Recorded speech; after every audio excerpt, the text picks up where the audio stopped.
इस वीडियो में हम देखेंगे कि जैसा कि पिछली वीडियो में बात की थी कि डेटा को स्टोर करने के दो तरीके हैं। दो किस्म का डेटा हो सकता है, फाइल स्टोरेज और डेटाबेसेस। तो इस वीडियो में हम बात करते हैं डेटाबेसेस क्या हैं, डेटाबेस क्या होता है। ये वीडियो थोड़ी लंबी हो सकती है क्योंकि इस वीडियो में कोशिश करूँगा कि एक्सप्लेन करूँ कि डेटाबेस क्या होता है, डेटाबेस के अंदर उसकी कौन सी किस्में हैं, और उनमें क्या डिफरेंस है। तो सबसे पहले बात करते हैं कि डेटाबेस क्या है। Database is a collection of organized data that's stored electronically in computer systems. तो database एक डेटा जो भी होता है उसका कलेक्शन होता है, uh, जो कि स्टोर होता है कंप्यूटर सिस्टम में। सो बेसिकली एक रजिस्टर या एक अगर हम कह लें कि एक बुकलेट जिसमें किसी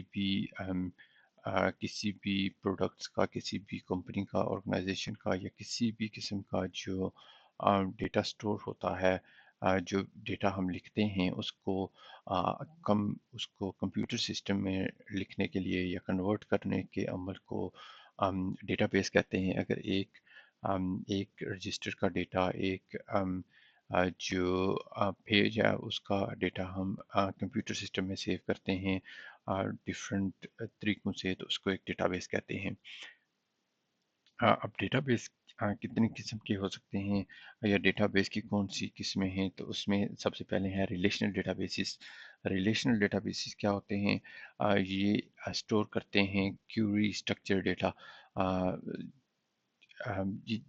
डेटाबेस की ये किस्म जो रिलेशन डेटाबेस होती है वो स्टोर करती है और क्यूरी करती है स्ट्रक्चर डेटा को। ये सिर्फ स्ट्रक्चर डेटा को हैंडल करती है। इसमें जो भी डेटा स्टोर होता है वो टेबल की शक्ल में होता है, जो कि डिफरेंट रिप्रेजेंट करता है एंटिटीज़ को। जैसा कि पहले मैंने शो किया था कस्टमर्स का टेबल। ये वो एग्जांपल यहाँ अप्लाई होती है कि कस्टमर ऑब्जेक्ट्स, प्रोडक्ट्स और सेल्स ऑर्डर।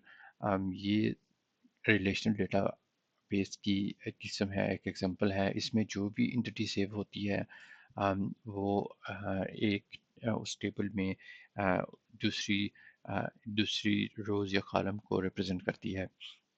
इसमें जो भी each instant of an entity is assigned a primary key। इसमें जो भी entity होती है, जो भी एक टेबल कह सकते हैं होता है, उसमें एक प्राइमरी की होती है जो कि यूनिकली आइडेंटिफाई होती है। जैसे हमारे इस इनमें टेबल में से आईडी थी जो कि एक यूनिक आइडेंटिफायर था, उसको हम प्राइमरी की कह सकते हैं। तो ये जितने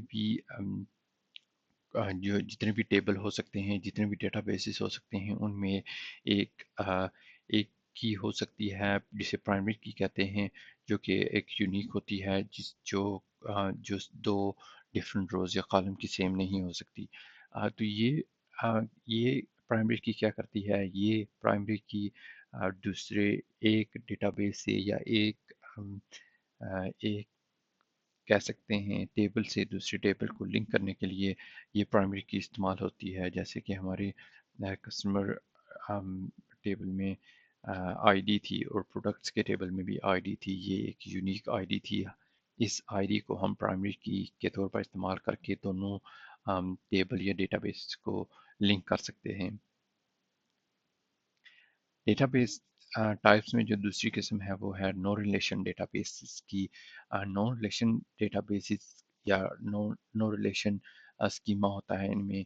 अ, इन इ- इ- इनको इनमें कोई क्यूरी इनमें नो एसक्यूएल डेटाबेस आते हैं, इनमें कोई क्यूरी नहीं होती। जैसा कि एग्जांपल दी है, इनमें दो किस्म का डेटा हो सकता है। एक तो की वैल्यू डेटाबेसिस, जो कि की वैल्यू डेटाबेस होता है, जैसे कि प्रोडक्ट्स का ये टेबल है, इसमें की और वैल्यू है। ये एक नॉन रिलेशन डेटाबेस की एग्जांपल है। और इस तरह डॉक्यूमेंट्स डेटाबेस अगर हम ये ले देखें तो इसमें जेसन फॉर्मेट का جو ڈیٹا ہو سکتا ہے وہ نان ریلیشن ڈیٹا اسے نان ریلیشن ڈیٹا کہتے ہیں، کیونکہ ہم دو اگر ہم دو یہ ڈفرینٹ قسم کے ڈیٹا بیسز کو ہم ریلیشن ان میں نہیں بنا سکتے اور ان میں کیوریز ہم استعمال نہیں کر سکتے، تو یہ دو ڈفرینٹ قسم کے ڈیٹا بیس ہیں اور یہ نان ریلیشنل ڈیٹا بیس کی ایک قسم ہے۔ تو ان میں جو مین کنسیپٹ ہے وہ یہ ہے کہ ڈیٹا بیس کیا ہوتا ہے، ڈیٹا بیس کی کون کون سی قسمیں ہیں اور ان میں کیا ڈفرینس ہے، ان میں سے جو ریلیشنل ڈیٹا بیس ہے ان میں پرائمری کی استعمال ہوتی ہیں، ان میں ریلیشن ہوتا ہے، پھر جو نان ریلیشن ڈیٹا بیس ہیں وہ دو ڈفرینٹ قسم کے ڈیٹا بیس ہو سکتے ہیں اور ان میں کوئی ریلیشن شپ نہیں ہوتا، اور ان میں کیوری لینگویج استعمال نہیں کر سکتے۔